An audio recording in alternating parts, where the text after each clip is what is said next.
বিসমিল্লাহির রহমানির রহিম। আসসালামু আলাইকুম ভিউয়ার্স, সবাইকে রমজানুন মোবারক জানিয়ে শুরু করছি। সারা বিশ্ব জুড়ে প্রায় 1.8 বিলিয়ন মুসলিমের কাছে রমজান মাস একটি পবিত্র সময়।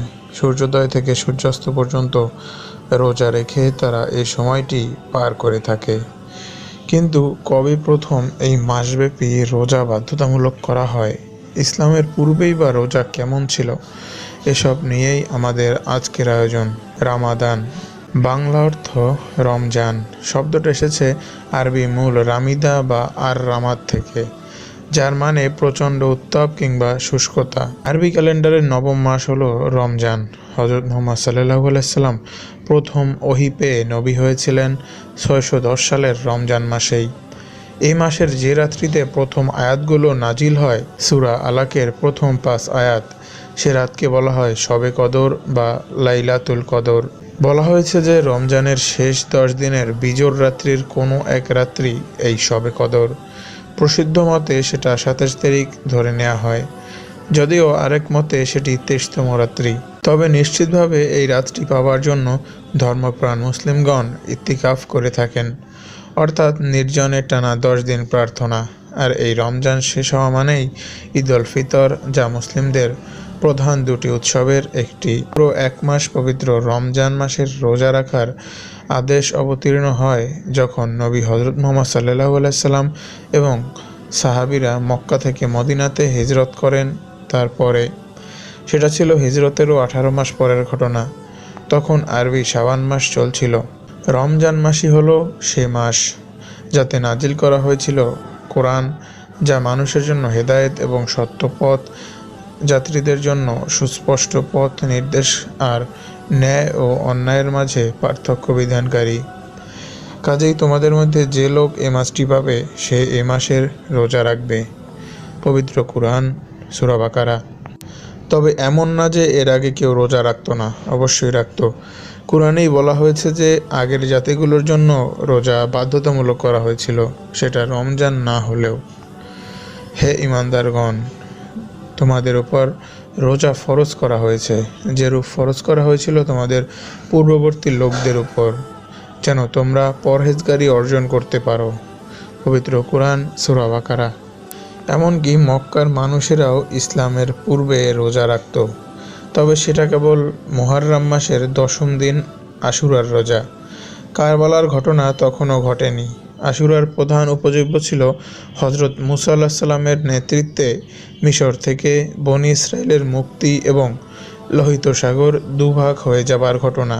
প্রথম থেকেই রমজানের রোজা রাখা শুরু হতো নতুন চাঁদ দেখবার মাধ্যমে, তাই অঞ্চলভেদে রোজার শুরুও ভিন্ন হতো।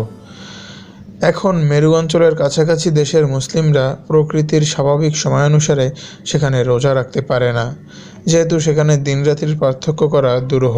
তাই নিকটতম স্বাভাবিক দেশের সময়সূচি কিংবা মক্কার সময় মেনে তারা রোজা রাখে এবং ভাঙে। অতিরিক্ত ইবাদত হিসেবে রয়েছে তারাবিহ, সুন্নাতে মুআক্কাদা। খলিফা ওমর রাদিয়াল্লাহু পুনরায় জামাতে আদায় করা শুরু করেন তার শাসনামলে। 8 থেকে 20 রাকাত পর্যন্ত তারাবিহ নামাজ আদায় করা হয়ে থাকে, তবে মক্কার হারাম শরীফে 20 রাকাতই আদায় করা হয়। উল্লেখ্য, ফজরের ওয়াক্ত হবার পূর্বে খেয়ে রোজা রাখাকে সাহরি আর সূর্যাস্তের পর খেয়ে রোজা ভাঙাকে ইফতার বলা হয়।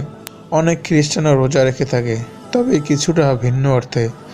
বাইবেলে বর্ণিত যীশু খ্রিস্ট নিজেও টানা 40 দিন রোজা রেখেছিলেন। আদি খ্রিস্টানরাও রোজা রেখেছিলেন বলে বাইবেলে প্রমাণ পাওয়া যায়। এখনও অনেক ধর্মপ্রাণ রোমান ক্যাথলিক খ্রিস্টান ইস্টার সানডের আগের 6 সপ্তাহ এই প্রথা পালন করেন। একে লেন্ট বলা হয়। উল্লেখ্য, আরবিতে সিয়াম বললেও উপমহাদেশে ফার্সি রোজা শব্দটাই বেশি প্রচলিত হয়ে গেছে।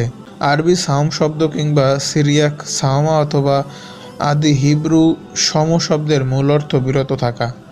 শুধু খ্রিস্টান বা মুসলিম নয়, ইহুদি ধর্ম, বৌদ্ধ ধর্ম, কনফুসীয় সনাতন তাও কিংবা জৈনবাদ, সকল ক্ষেত্রেই আছে উপবাসের প্রচলন। রমজানের রোজা ছাড়াও মুসলিমদের জন্য শাওয়াল মাসের যে কোনো 6 দিন, প্রতি চন্দ্রমাসের 13 থেকে 15 তারিখ, আরাফা দিবস, আশুরা দিবস ইত্যাদি দিবসে রোজা রাখার ব্যাপারে উৎসাহিত করা হয়েছে। তবে ঈদের দিন রোজা রাখা নিষিদ্ধ। একমাত্র যে ধর্মের ব্যাপারে রেকর্ড পাওয়া যায় যেখানে রোজা রাখা সম্পূর্ণ নিষিদ্ধ ছিল সেটা হলো আদি পারস্যের ধর্ম বা জরথুস্ত্রুবাদ। তবে মুসলিমদের মতো কঠোরভাবে রোজা রাখে কেবল ধার্মিক ইহুদিরাই। বছরে 6 দিন তাদের বাধ্যতামূলক রোজা রাখতে হয়। সাব্বাত দিবসে রোজা রাখা তাদের জন্য হারাম। ইয়ম কিপুর এর দিন অবশ্যই রোজা রাখতে হবে। এদিন ইহুদি বিশ্বাস মতে 1 বছরের ভাগ্য নির্ধারিত হয় এবং তারা টানা 25 ঘন্টা রোজা রাখে। নবী হযরত মুহাম্মদ সাল্লাল্লাহু আলাইহি সাল্লাম যখন মদিনা এলেন তখন তিনি দেখলেন ইহুদিরা আশুরার রোজা রাখছে। যদিও তারা ইসরায়েলে থাকতে ইহুদি ক্যালেন্ডার ব্যবহার করত, সেখানকার ইহুদি মাস তিসরির 10ম দিবসে তারা রোজা রাখত। আরবে তারা সেটার সাথে মিলিয়ে মুহররমের 10ম দিন আশুরার দিন রোজা রাখত। হযরত মুহাম্মদ সাল্লাল্লাহু আলাইহি সাল্লাম জিজ্ঞেস করলেন তারা কেন রোজা রাখে। তারা উত্তর করল, এদিন আল্লাহ বনী ইসরায়েলকে রক্ষা করেছিলেন এবং হযরত মুসা আলাইহিস সালাম এজন্য রোজা রেখেছিলেন। তখন হযরত মুহাম্মদ সাল্লাল্লাহু আলাইহি সাল্লাম মুসলিমদেরও এ রোজা রাখতে নির্দেশ দেন, যেহেতু হযরত মুসা আলাইহিস সালাম ইসলাম ধর্মের নবী। তবে তিনি সাথে অন্তত একদিন অতিরিক্ত রাখতে বললেন, আগের দিন কিংবা পরের দিন। অনেকের আগ্রহের বিষয় থাকতে পারে নবী হযরত মুহাম্মদ সাল্লাল্লাহু আলাইহি সাল্লাম ও সাহাবীরা কি খেয়ে সাহরি বা ইফতার করতেন।